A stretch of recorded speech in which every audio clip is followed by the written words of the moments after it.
The rain was coming down so hard that the back seat got soaked before we even got started. The windshield wipers on Adam's old car were making this awful scraping noise against the glass. Street lights were flickering through the wet windows as we sat there, hidden behind the church where nobody would think to look. My heart was beating so fast I could hear it in my ears as I moved around on the slippery leather seat. He moved closer from behind, his chest pressing against my back, and I could feel his warm breath on my neck. His hands found my waist, his thumbs brushing that spot where my skirt ended and my skin began. I bit down on my lip so hard I tasted blood. My fingers gripped the seat belt buckle tight. I didn't push him away. I couldn't bring myself to do it. His breathing got heavier as his hand slipped under my shirt. Every part of me felt like it was on fire. Not because he was being rough, but because every touch was so careful and slow, like he was saying things we'd never spoken out loud. I felt his body pressing against me, gently pushing me deeper into something I'd been fighting against for years. I closed my eyes and listened to the rain hitting the roof, felt his warm hand moving along my ribs, felt my legs shaking in a way that gave me away completely. I wanted to make myself stop. I tried to squeeze my hands together as a silent way of saying no, but I couldn't follow through with it. It didn't feel like I was crossing some forbidden line. It felt like coming home to something I wasn't supposed to want. I'm 39 years old, married, with 2 kids who have moved out. I used to think that deep longing died when your life settled into the same routine every day. I taught classes at the community center, took care of my garden, and smiled at church dinners. I was really good at being invisible. Adam was 24, a friend of my daughter's from college who came back home for the summer to help fix the church's old roof. He was polite and respectful, not some predator, just someone who was truly alive. He talked to me like I was a real person, not just someone filling a role. He noticed the gray streaks in my hair and asked if they bothered me. He actually laughed at my jokes. He really listened to me. I hadn't felt that kind of attention since I stopped caring about myself. When he kissed me, it wasn't something he stole from me, it was like he was offering me something, asking me a question. Are you still here? And I realized I couldn't lie anymore. My heart was pounding under his touch. My body leaned back toward him. My lips opened. His whisper was so fragile, "Tell me to stop." I didn't say a word. I wanted more of everything. What would you do if the one person you weren't supposed to want was the only one who ever really saw who you were? If you've ever carried feelings you weren't allowed to say out loud, then this story might touch something familiar inside you. Please hit that like button and subscribe. The longer you stay with these stories, the more they'll reach others who need them just as quietly. The smell of wet earth filled the air the morning after everything changed. My hands were deep in the flower beds, planting bright orange flowers by the front porch, though I couldn't remember why I picked those particular ones. They were my mother's favorites, bright and protective, so I planted them like they were some kind of shield. My husband Mark was upstairs, still getting better from his back surgery. I could hear him moving around on the bed, the faint creaking of the floorboards above me. We hadn't slept in the same room since his surgery. That was my idea. I told him he needed his rest. He agreed without arguing. There was no anger between us, just this careful distance, like a silent dance we'd gotten perfect at over 19 years of marriage. Adam came into our lives right at the beginning of summer. He was working as a helper for the church renovation project, roof tiles, gutters, repairs, anything that needed fixing. Mark trusted him completely. I trusted him too, because who wouldn't like a young man who worked hard and made polite conversation? He moved with this easy confidence, like he knew the world would make room for him to exist. At first, our conversations were just basic politeness. He'd say hello through the kitchen door, dripping wet from the rain, asking if I needed groceries picked up or help opening a stubborn jar. I'd hand him a towel, offer him a cold glass of water, and watch him dry off his hair that was stuck to his forehead, his shirt heavy with rainwater. My heart would start beating faster then, and I'd scold myself for it. He was just helping out. A good young man, but every time I saw him lean in close, pointing out a broken tile on the roof from where he stood on the ladder, his breath mixing with the afternoon breeze, I felt something shift deep in my chest. It wasn't sudden. It was slow, almost impossible to notice at first, a shared laugh when coffee grounds spilled everywhere. The way he said, "You always make the best pancakes," when I'd forgotten I even cooked anything at all. He watched me the way I'd forgotten people could watch, not starring inappropriately, just really noticing me. I'd smile and look away, but that ache would stay with me. I remembered my mother's warning, "Don't go looking for trouble, Claire." But the trouble had been hiding quietly here for months, behind every thank you and every careful touch that lasted just a second too long. By the time July's sun got really harsh, I was watering those orange flowers every day, sometimes twice, just to feel like something was growing. And every time I reached for the watering can, I could feel him there behind me, waiting. We'd been in the same space for years, family friend, helper, part of the background. Nothing inappropriate had ever happened until now. Summer evenings in our small town were thick with humidity and seemed to go on forever, the air so heavy you could almost taste it. I'd leave the porch light on as I walked to the garage. Mark still needed help with some errands, and I'd find Adam leaning against his truck with tools in his hands, his boots all scuffed up from working on the roof. The light overhead made his shadow look bigger and more defined against the house. He'd look up, catch my eye, and give me this half-smile. "Hey, Claire." His voice was soft and familiar. I'd smile back, my heart doing this little jump, and lean the watering can against the wall. We started doing small tasks together. One of us would hold the ladder steady while the other one changed roof tiles. I'd hand him a hammer, he'd brush sawdust out of my hair.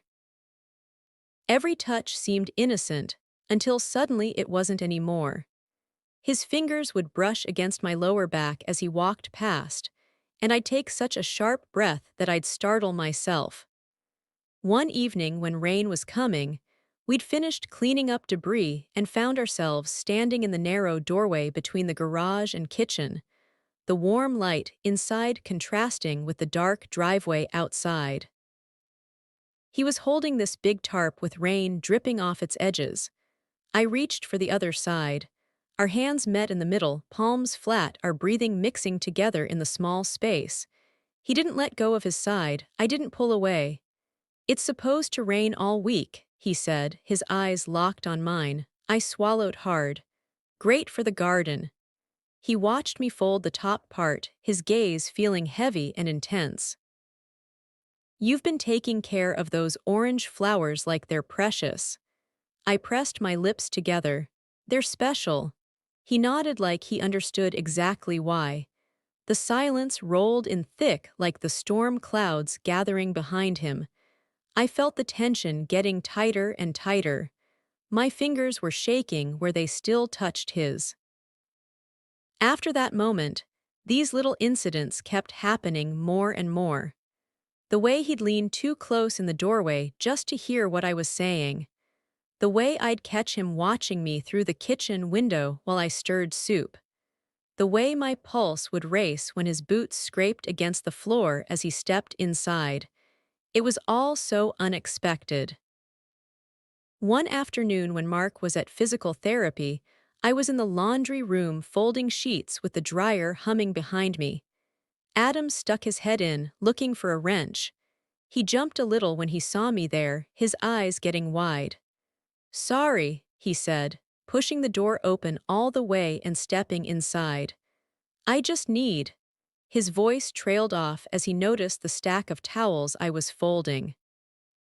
He leaned back against the dryer, so close that I could feel the warmth coming off his body even though the room was cool. I handed him the tool he needed, and our fingers touched. It was like electricity. He froze completely. I froze too. We didn't pull our hands back. We just stood there while the dryer hummed, covering up the sound of our breathing.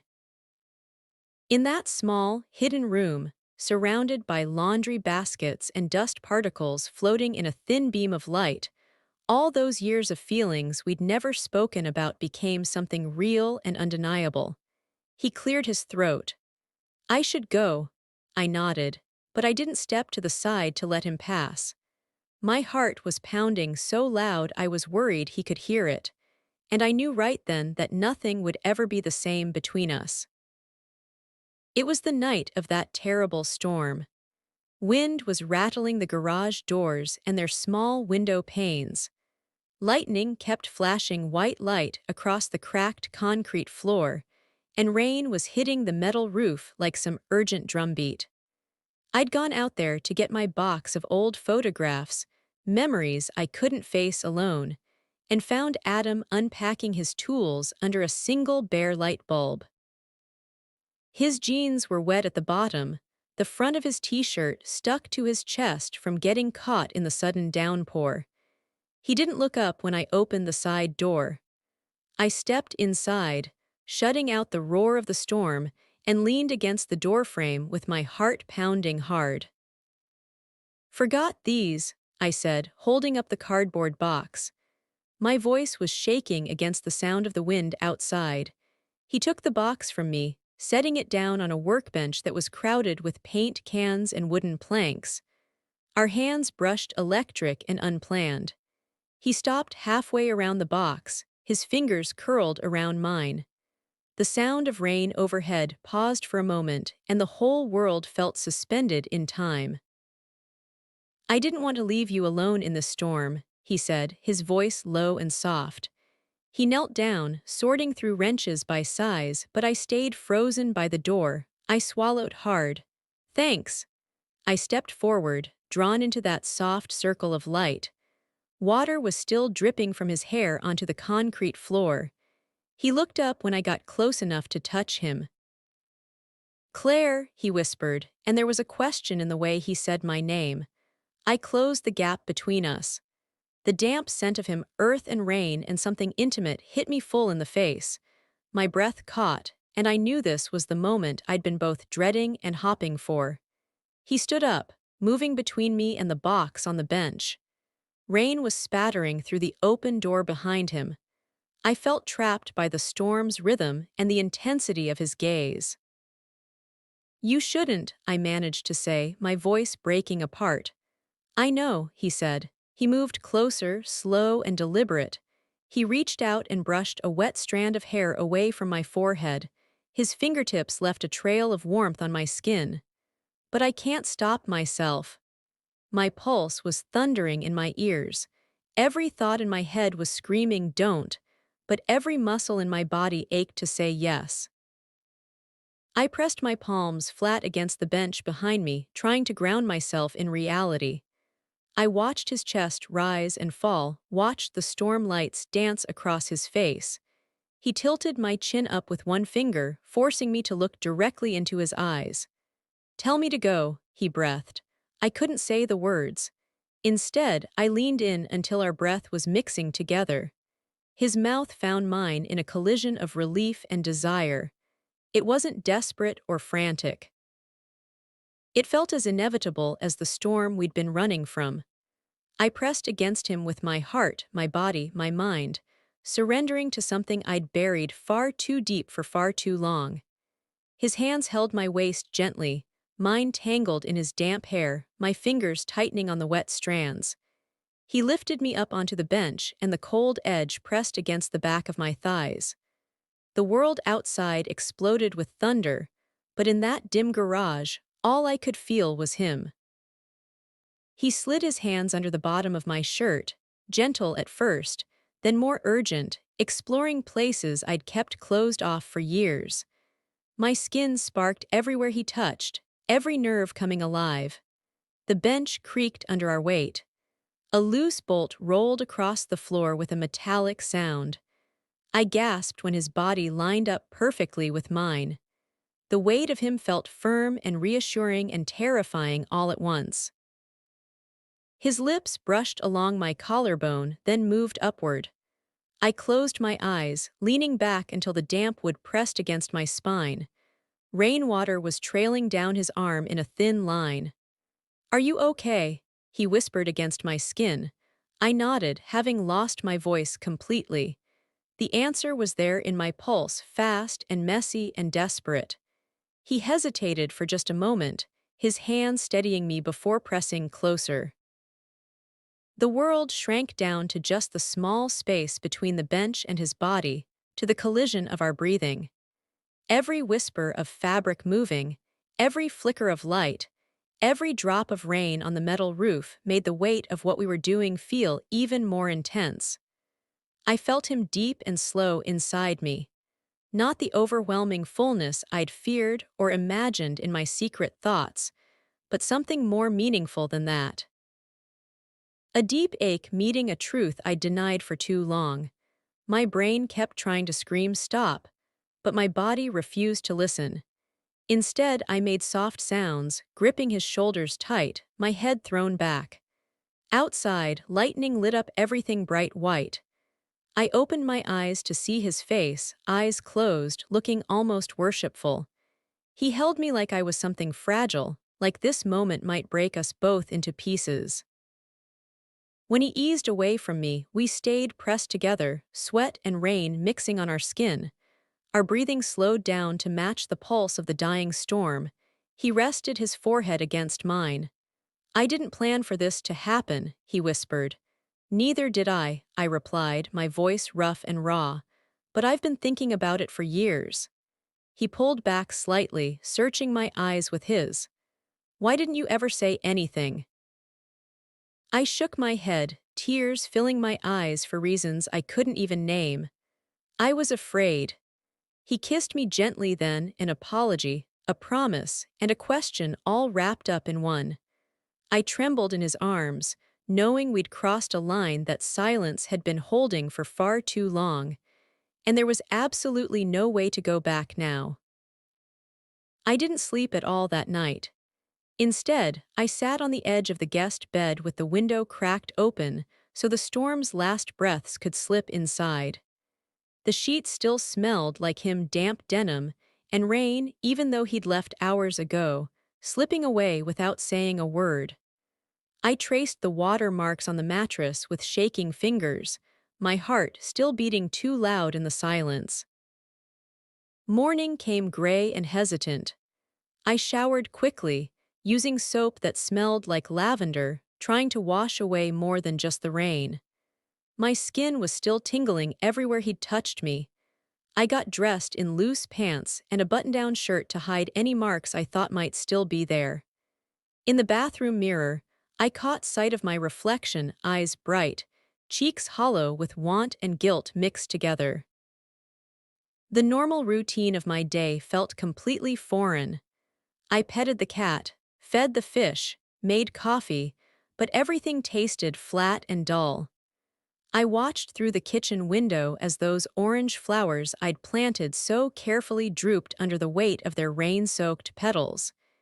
It occurred to me that I was wilting too, just like them. Adam didn't text me, not even a simple emoji to let me know he'd made it through the night okay. That silence burned inside me. I found myself checking my phone every single hour, my thumb hovering over his name in my contacts, then pushing the phone away. I was caught between dreading his reply and desperately longing for it at the same time. I saw him that evening across the backyard.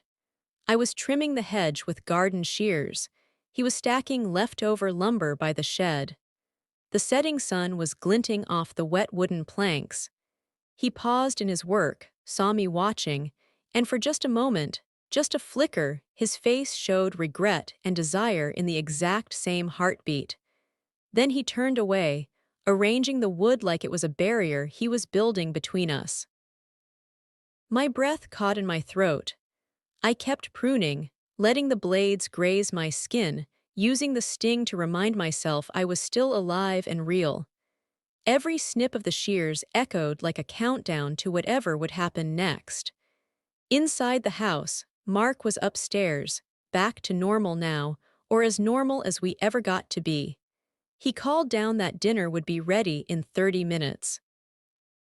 I nodded, my voice stuck completely in my throat. I wiped my hands on my jeans, trying to scrub away the memory of Adam's palm on my waist. But it wasn't just the physical touch that haunted me. It was what that touch had promised. At the dinner table, I sipped wine with Mark and forced laughter at his work stories, but my mind kept replaying the gasp I'd held back in that garage. I could still feel those wet walls pressing in around us, that single light bulb spotlighting our secret moment. After dinner, I excused myself to clear the dishes.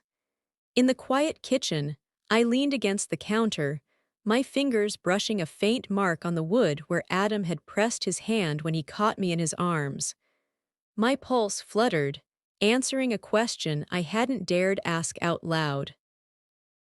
A message lit up my phone's screen. His name appeared and my heart lifted, then crashed down hard. But it was Alicia, my sister, reminding me to send photos from last weekend's family picnic. Not Adam. I stared at the screen until my vision got blurry. Then I grabbed a kitchen towel and stormed into the laundry room, slamming the door behind me. The dryer's humming was deafening in the small space. I collapsed against it, hot tears slipping down my cheeks. I touched the warm metal and remembered his breath on my neck, his words, "I've wanted this for so long." I folded a towel without really seeing what I was doing.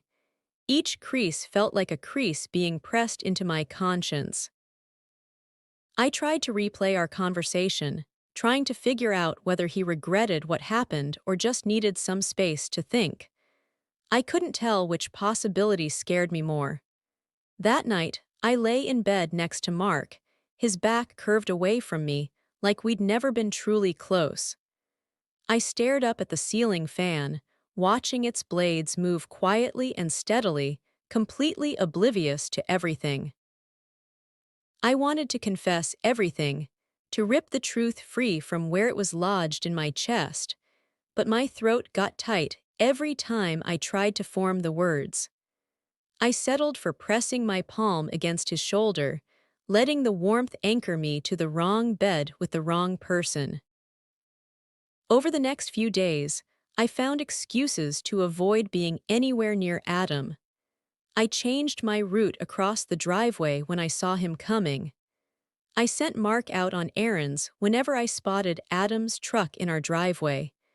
But no matter where I went, I felt the weight of what we'd done together, this ache that pulsed constantly behind my ribs. On Thursday, I caught him in the hallway by the mudroom. His hand was hovering over the light switch like he was trying to decide whether to come inside or not. I stood with my back pressed against the wall, a linen towel clutched in my hand. We both froze completely. The space between us felt electric and dangerous. He closed his eyes briefly and let out a long breath. "Claire." I looked at him tired, regretful, wanting, seeing my own reflection in his eyes. I couldn't make myself speak. He flipped the light switch and the lights blazed on suddenly. We both flinched like we'd been blinded by the brightness. He took half a step backward and whispered, "I'm sorry." Then he turned around and walked away, his boots echoing down the hallway. I dropped the towel on the floor, feeling my heart shatter like glass hitting concrete. Guilt flooded through me, sharp and irreversible. But even as it tore at my insides, there was something else I felt longing, raw and relentless. I should have hated him for what he'd done to my life. I tried to hate him. I tried to mourn what I'd lost: trust, innocence, a normal life that made sense. Instead, I craved him more than ever before. Every memory of his warmth haunted me constantly. Every quiet moment became a countdown to his next glance in my direction. I stood alone in that bright hallway, breathing fast and shallow, the ache throbbing through every part of me. My hands were shaking. I wanted to hate myself even more because wanting him was wrong. Wanting more when I'd already had too much was completely unforgivable. But I couldn't make myself stop. We weren't reckless people. We'd been too careful for too long. And now everything felt like too much to handle. That Sunday, the backyard was completely quiet except for the soft humming of the sprinkler as it cycled through the dying orange flowers. I stood under the wide oak tree's shade with my arms folded, watching the arcs of water glisten in the afternoon light. Mark was inside taking a nap. The kids were off somewhere with their friends. I leaned against the rough bark of the tree, my fingertip tracing its deep grooves, wondering if any tree could truly stand completely alone. Then I saw him, Adam, walking toward me from the side gate with his toolbox swinging at his side. The grass made squishy sounds under his boots as he walked. He stopped about 5 feet away from me, his eyes meeting mine. The summer breeze tugged at his damp hair, and the toolbox seemed to droop in his hand, heavy with all the questions neither of us had asked. He didn't wave hello or smile, just stood there like a stranger at the edge of a memory I wasn't sure I wanted to keep. I swallowed hard. Hey, my voice sounded hollow and empty. He nodded once. I owe you an apology. His mouth pressed into a thin, hard line. I folded my arms tighter across my chest. You already said that. He glanced toward the house. I shouldn't have come here. Then leave, I said. He hesitated, then stepped closer 3 inches, 2 inches, close enough that I could see the guilt swimming in his eyes. He set his toolbox down on the grass. The metal lock clicked loud and final. Claire. I cut him off before he could say more. Don't. He ran a hand through his hair, leaving wet streaks of water on his forehead. I've tried to stop thinking about that night. His voice cracked, but I can't. The wound in my chest throbbed with fresh pain. It was just one night. His eyes widened with hurt. One night that changed everything. I closed my eyes, feeling the sprinkler mist touching my face, remembering the weight of him pressing against me, the sound of his breath in my ear. We were careful, I said. He shook his head. Being careful doesn't matter when someone else starts to notice things. He looked back toward the house. My dad mentioned that you seemed different lately. My stomach dropped like I was falling. My husband, my children. I thought I could fix this somehow, he said, his voice getting quieter. But I can't. Just then a car door slammed in the driveway. Mark appeared at the back door with golf clubs in his hand, his polo shirt clinging to his chest from the heat. He saw me standing rigid under that oak tree, Adam with his toolbox abandoned on the ground. Mark frowned. Everything all right out here? I felt shame start to burn slowly through me. I glanced at Adam. He nodded and stepped back behind me like he was trying to shield me from the truth. Just checking on the sprinkler, I said, my voice sounding hollow and fake. Had to adjust it. Mark studied the grass around our feet. Funny, it looked fine from inside the house. He dropped his golf clubs and set his bag down heavily. His eyes moved back and forth between us, lingering on Adam's wet shirt and my tense posture. My breath got caught in my throat. Guilt twisted through me like a knife blade. Adam turned and picked up his toolbox without looking at Mark. I'll, see you later, he said, his voice breaking on the words. Then he forced himself to walk away, his boots sinking into the soft ground, leaving muddy footprints between the orange flowers. I watched him go until he disappeared through the side gate. The sound of his hammer clanking against the wooden gate was the last echo of him. Mark came and stood beside me in the silence. The sprinkler kept spitting water at our feet. "What happened?" he asked quietly. I didn't answer him. I couldn't. I stared at the empty gate where Adam had vanished. Mark placed a gentle hand on my shoulder. It was cautious, maybe afraid of what he already suspected might be true. I felt tears start to sting my eyes. Shame, regret, longing, they all got tangled together until I couldn't breathe properly. I started to say something, but my voice broke apart. "I'm sorry." He looked away, his gaze drifting over the fallen flower petals scattered on the ground. "We can fix the sprinkler," he said simply. I took a